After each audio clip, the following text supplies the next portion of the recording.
Nous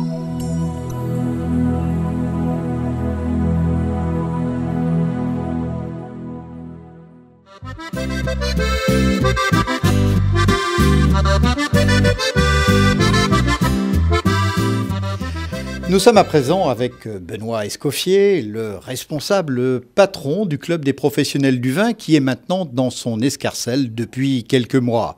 Après avoir fait celui de Lyon, celui de Paris, celui de Genève, nous sommes aujourd'hui à Strasbourg où en milieu d'après-midi, on a l'impression qu'il y a une effervescence des plus grandes. Oui, bonjour. Effectivement, ce salon de Strasbourg d'abord a bien commencé ce matin à 10h du matin. Nous avons apporté effectivement beaucoup de nouveautés par rapport aux éditions précédentes, notamment des dégustations de prestige, des verticales, avec le château de Meursault par exemple. Très belle verticale, hein, d'ailleurs, sur 6 années. Voilà. Et ensuite, nous avons essayé de développer un autre concept, c'est-à-dire des dégustations plus thématiques, comme les accords mets et vins avec du chocolat, notamment, qui attirent effectivement beaucoup de personnes. Ça intéresse. Et ce qui est intéressant d'ailleurs dans cette dégustation, par exemple, c'est de voir les vins qui vont avec le chocolat et les vins qui ne vont surtout pas avec le chocolat. Voilà. Donc, on essaye d'apporter des nouveautés. C'est vrai que cette nouvelle édition du Club des professionnels du vin à Strasbourg est pour ma part une réussite, et non seulement pour moi, mais je pense aussi beaucoup pour les visiteurs et pour les exposants. On a vu beaucoup à Strasbourg aujourd'hui, et sous la houlette du sympathique Fabrice Sommier, meilleur ouvrier de France, chef sommelier du groupe Georges Blanc, on a vu beaucoup de sommeliers d'Alsace, et puis je crois qu'ils ont été une pierre incontournable dans l'animation de ce salon, vous le disiez, tant sur le décryptage des verticales que sur l'animation des tables rondes et autres conférences, mais aussi sur l'accord mets-vins avec le chocolat qui est d'une particularité très intéressante.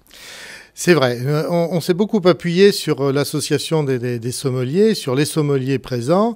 Ils étaient très nombreux, effectivement, à participer à ce salon.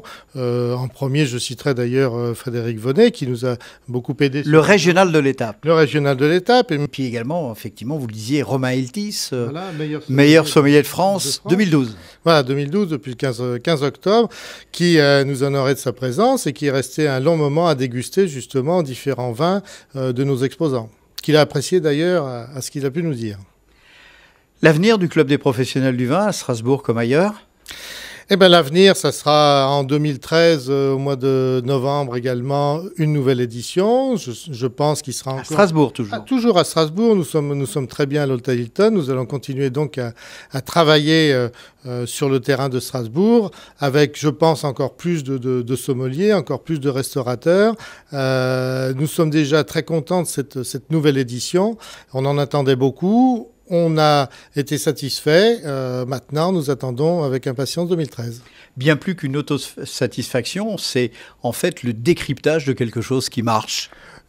Autosatisfaction, c'est vrai que ça fait toujours plaisir de voir ces résultats après tout le travail accompli. Maintenant, la satisfaction, c'est surtout de voir les producteurs, les exposants qui sont satisfaits et de notre service et du visitorat, parce que tout compte fait, ils sont quand même là pour passer des commandes, signer des accords avec différents ou importateurs, ou grossistes, ou restaurateurs, ou cavistes. Benoît Escoffier, merci. On l'a vu qu'un club des professionnels du vin à Strasbourg, comme dans d'autres villes d'ailleurs, c'est à la fois de la convivialité, du professionnalisme, mais c'est également l'endroit, j'oserais dire l'un des seuls endroits où l'on peut discuter en direct avec les professionnels, les vignerons, les viticulteurs, et puis c'est également un moyen d'avoir un contact commercial, qui plus est, car pour vivre, il faut vendre. À votre santé, avec modération malgré tout. Merci Benoît, à très bientôt. Merci. Au revoir.